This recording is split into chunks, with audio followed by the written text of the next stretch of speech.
Educated দুনিয়া চ্যানেলে তোমাদের সকলকে স্বাগত। তো আজকে আমরা আবারও ইভিএস পেডাগোজির একটি খুবই গুরুত্বপূর্ণ প্র্যাকটিস সেট নিয়ে চলে এসেছি। তো তোমরা যারা চ্যানেলে নতুন তারা কিন্তু অবশ্যই চ্যানেলটি সাবস্ক্রাইব করে দিও এবং ভিডিওটি শেষ পর্যন্ত দেখতে থাকো।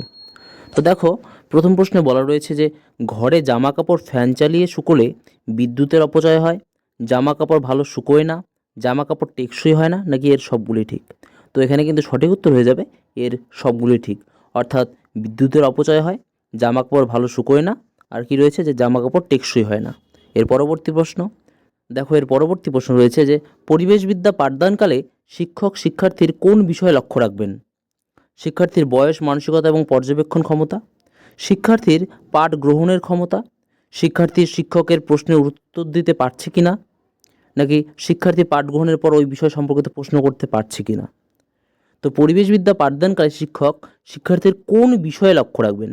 দেখো, এটা কিন্তু সঠিক উত্তর হয়ে যাবে যে শিক্ষার্থীর বয়স, মানসিকতা এবং পর্যবেক্ষণ ক্ষমতা। এর পরবর্তী প্রশ্ন দেখো, এর পরবর্তী প্রশ্ন রয়েছে যে শিখনে প্রভাবকারী পরিবেশগত উপাদান নয় কোনটি। দক্ষ শিক্ষক, শিক্ষকের প্রত্যাশা, শিক্ষা নির্দেশনা, নাকি সাফল্যের আকাঙ্ক্ষা। তো শিখনে প্রভাবকারী পরিবেশগত উপাদান নয় কোনটি। তো এটা কিন্তু সঠিক উত্তর হয়ে যাবে সাফল্যের আকাঙ্ক্ষা। এর পরবর্তী প্রশ্ন দেখো, এর পরবর্তী প্রশ্ন রয়েছে যে পরিবেশবিদ্যা সংক্রান্ত বিষয়ের উপর পাঠ উপস্থাপনে শিক্ষক পাঠ উপস্থাপনের পূর্বে পাঠ পদ্ধতি নির্দিষ্ট করবেন, শ্রেণীকক্ষের পরিস্থিতি অনুযায়ী পাঠ পদ্ধতি স্থির করবেন, শিক্ষার্থীদের সঙ্গে আলোচনার পরে পদ্ধতি স্থির করবেন, নাকি একাধিক পদ্ধতির সংমিশ্রণে পাঠ উপস্থাপন করবেন। তো এখানে কিন্তু সঠিক উত্তর হয়ে যাবে যে একাধিক পদ্ধতির সংমিশ্রণে পাঠ উপস্থাপন করবেন। এর পরবর্তী প্রশ্ন দেখো, এর পরবর্তী প্রশ্ন রয়েছে যে পরিবেশবিদ্যা শিক্ষণে বিভিন্ন ধরনের পরিবেশ বিষয়ক কার্যাবলী গ্রহণের প্রধান উদ্দেশ্য হল বিষয়টির উৎস সম্পর্কে অবহিত করা, বিষয়টি কিভাবে ব্যবহৃত হচ্ছে সে সম্পর্কে জানানো, বিষয়টি অপব্যবহার হচ্ছে কি না তা বিচার করা, নাকি উপরের সবগুলিই ঠিক। তো সঠিক উত্তর কিন্তু হয়ে যাবে যে উপরের সবগুলি ঠিক। অর্থাৎ বিষয়টির উৎস সম্পর্কে অবহিত করা, বিষয়টি কিভাবে ব্যবহৃত হচ্ছে সে সম্পর্কে জানানো, আর রয়েছে যে বিষয়টি অপব্যবহার হচ্ছে কি না তা বিচার করা। এর পরবর্তী প্রশ্ন দেখো, এর পরবর্তী প্রশ্ন রয়েছে যে কাজের মাধ্যমে পরিবেশ শিখন হলো শ্রেণী শৃঙ্খলা, বৃক্ষরোপণ, শ্রেণীকক্ষ পরিষ্কার এবং পরিচ্ছন্ন করা, নাকি বি ও সি উভয়ই ঠিক। তো সঠিক উত্তর কিন্তু হয়ে যাবে বি ও সি উভয়ই ঠিক। অর্থাৎ বৃক্ষরোপণ আর রয়েছে কি শ্রেণীকক্ষ পরিষ্কার পরিচ্ছন্ন করা। এর পরবর্তী প্রশ্ন দেখো, এর পরবর্তী প্রশ্ন রয়েছে যে শ্রেণীকক্ষে পরিবেশ শিক্ষাকে কার্যকরী করে তুলতে হলে শিক্ষার্থীদের পরিবেশের বিষয়গুলোকে মুখস্থ করতে বলতে হবে, অর্থবহ করে বোঝার চেষ্টা করতে হবে, সক্রিয়তার মাধ্যমে শিখতে হবে, নাকি বারবার অনুশীলন করতে হবে। তো শ্রেণীকক্ষে পরিবেশ শিক্ষাকে কার্যকরী করে তুলতে হলে শিক্ষার্থীদের পরিবেশের বিষয়গুলোকে কী করতে হবে, সক্রিয়তার মাধ্যমে শিখতে হবে। এর পরবর্তী প্রশ্ন দেখো, এর পরবর্তী প্রশ্ন রয়েছে যে পরিবেশ সম্পর্কে বিভিন্ন আলোচনায় আগ্রহী করে তুলতে হলে পরিবেশকে জানতে হবে, পরিবেশকে চেনাতে হবে, পরিবেশের বিভিন্ন ক্রিয়া প্রতিক্রিয়া জানাতে হবে, নাকি উপরের সবগুলি ঠিক। তো সঠিক উত্তর কিন্তু হয়ে যাবে উপরের সবগুলি ঠিক। পরিবেশ সম্পর্কে বিভিন্ন আলোচনায় আগ্রহী করে তুলতে হলে পরিবেশকে জানতে হবে, পরিবেশকে চেনাতে হবে, আর কি রয়েছে যে পরিবেশের বিভিন্ন ক্রিয়া প্রতিক্রিয়া জানাতে হবে। এর পরবর্তী প্রশ্ন দেখো, এর পরবর্তী প্রশ্ন রয়েছে যে একজন শিক্ষার্থীকে পরিবেশের উপাদানগুলি বলতে বলা হলো, সে পরিবেশ দূষণ সম্বন্ধে বলল। এখানে শিক্ষার্থী দূষণ সম্পর্কে অনেক কিছু জানে তাই বলতে পেরেছে, পরিবেশের উপাদান সম্পর্কে যথাযথ ধারণা নেই, পরিবেশের পরিচিতি যথাস্থানে হয়েছে, নাকি পরিবেশ পরিচিতি অংশটি ঠিকমতো পড়েনি। তো সঠিক উত্তর কিন্তু হয়ে যাবে যে পরিবেশের উপাদান সম্পর্কে যথাযথ ধারণা নেই।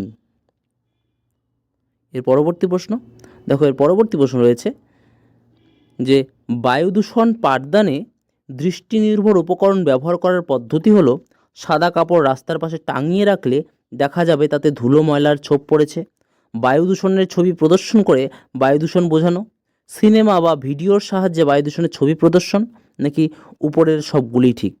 তো সঠিক উত্তর কিন্তু হয়ে যাবে যে সাদা কাপড় রাস্তার পাশে টাঙিয়ে রাখলে দেখা যাবে তাতে ধুলো ময়লার ছোপ পড়েছে। এর পরবর্তী প্রশ্ন দেখো, এর পরবর্তী প্রশ্ন রয়েছে যে নিচের কোনটি ঠিক। ফল খাওয়ার আগে ধোয়া দরকার, ফল কাটার পর ধোয়া দরকার, ফলকে ধুয়ে পরিষ্কার করে খেলে জলজনিত শারীরিক সমস্যা কমানো যায়, নাকি যে কোনো একটি পদ্ধতি অবলম্বন করলেই হবে?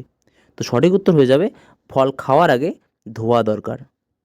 এর পরবর্তী প্রশ্ন দেখো, এর পরবর্তী প্রশ্ন রয়েছে যে বাড়ি তৈরির সময় পৌরসভা, কর্পোরেশন বা পঞ্চায়েতের অনুমতি নিতে হবে, কারণ সরকারি আয় বাড়ানোর জন্য, বাড়ির হিসাব রাখার জন্য, নাকি বাড়ির নকশা অনুযায়ী না হলে যত্রতত্র গড়ে উঠবে ঘিঞ্জি পরিবেশ এবং পরিবেশের ক্ষতি হবে? এবং অপশন ডি রয়েছে যে উপরের সবগুলি ঠিক। তো সঠিক উত্তর কিন্তু হয়ে যাবে যে বাড়ির নকশা অনুযায়ী তৈরি না হলে যত্রতত্র গড়ে উঠবে ঘিঞ্জি পরিবেশ এবং পরিবেশের ক্ষতি হবে। এর পরবর্তী প্রশ্ন দেখো, পরবর্তী প্রশ্ন রয়েছে যে জল অপচয়ের উদাহরণ হলো ট্যাপ কলের খোলা মুখ থেকে জল পড়া ও ব্যবহার না হওয়া, পুকুরের জলে পশু স্নান করানো, স্নান, কাপড় কাচা প্রভৃতি কাজে অতিরিক্ত জল ব্যবহার, নাকি উপরের সবগুলিই ঠিক? তো জল অপচয়ের উদাহরণ কি? এটা কিন্তু সঠিক উত্তর হয়ে যাবে উপরের সবগুলিই ঠিক। অর্থাৎ ট্যাপ কলের খোলা মুখ থেকে জল পড়া এবং ব্যবহার না হওয়া, পুকুরের জলে পশু স্নান করানো, আর কি রয়েছে যে স্নান, কাপড় কাচা প্রভৃতি কাজে অতিরিক্ত জল ব্যবহার। এগুলো কিন্তু সবগুলি জল উপচয়ের উদাহরণ।